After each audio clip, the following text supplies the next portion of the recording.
ಮೊನ್ನೆ ರೀಸೆಂಟಾಗಿ ನಾನು ರಮ್ಯಾ ಅವ್ರ ವಿಷಯದಲ್ಲಿ ನಿಜವಾದ ಫ್ಯಾನ್ ಪೇಜಿಂದ ಬರ್ತಾ ಇದೆ ಅಂತ ಹೇಳಿದಾಗ ಯಾರೇ ಆಗಲಿ ಶಿಕ್ಷೆ ಆಗಲೇಬೇಕು. ಅವ್ರಿಗೆ ಮಾಡ್ತಾ ಇರೋರಿಗೂ ಶಿಕ್ಷೆ ಆಗಬೇಕು, ಮಾಡಿಸ್ತಾ ಇರೋರಿಗೂ ಶಿಕ್ಷೆ ಆಗಬೇಕು. ಇದರಲ್ಲಿ ಎರಡನೇ ಮಾತಿಲ್ಲ. ಈ ಸಂದರ್ಭದಲ್ಲಿ ಮಾಡ್ತಾ ಇರೋರಿಗೆ ನಾನೊಂದು ಮನದಟ್ಟು ಮಾಡೋಕ್ಕೆ ಇಷ್ಟಪಡ್ತೀನಿ. ನಿಮ್ಮ ಮನೆಯಲ್ಲೂ ಹೆಣ್ಮಕ್ಳಿದ್ದಾರೆ, ಅವ್ರಿಗೆ ಫಸ್ಟು ನಿಮ್ಮ ಮನೆಯಲ್ಲಿರೋ ಹೆಣ್ಮಕ್ಳನ್ನ ಕಾಪಾಡ್ಕೊಳ್ಳಿ.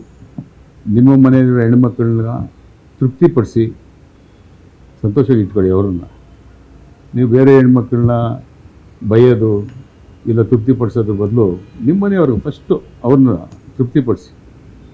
ನೀವು ಬೈತಿರಲ್ಲ, ಆ ಬೈಗಳಲ್ಲಿ ಎಷ್ಟೋ ಅರ್ಥ ಇದೆ, ಅದು ನಿಮ್ಮ ಮನೆಯವ್ರಿಗೂ ಅನ್ವಯಿಸುತ್ತೆ. ಫಸ್ಟು ನಿಮ್ಮ ಮನೆಯವ್ರನ್ನ ತೃಪ್ತಿಪಡಿಸಿ ಸಂತೋಷವಾಗಿ ಇಟ್ಕೊಳ್ಳಿ.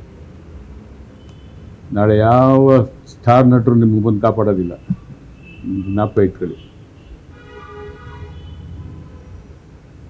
ಯಾಕಂದರೆ ನನಗೂ ಸುಮಾರು ಜನ ಫ್ಯಾನ್ಸ್ಗಳು ಈ ಥರ ಬೈದು ಚಿತ್ರ ಬಿಡುಗಡೆ ಆಗೋ ಸಂದರ್ಭದಲ್ಲಿ ಸುಮಾರು ಬೈದರು.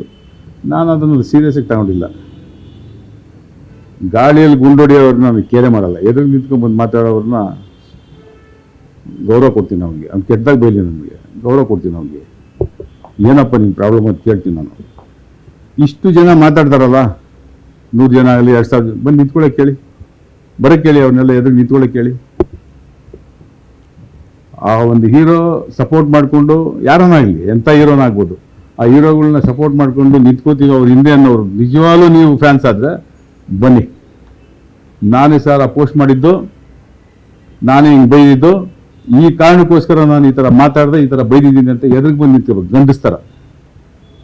ನಾನು ಮೆಚ್ತೀನಿ.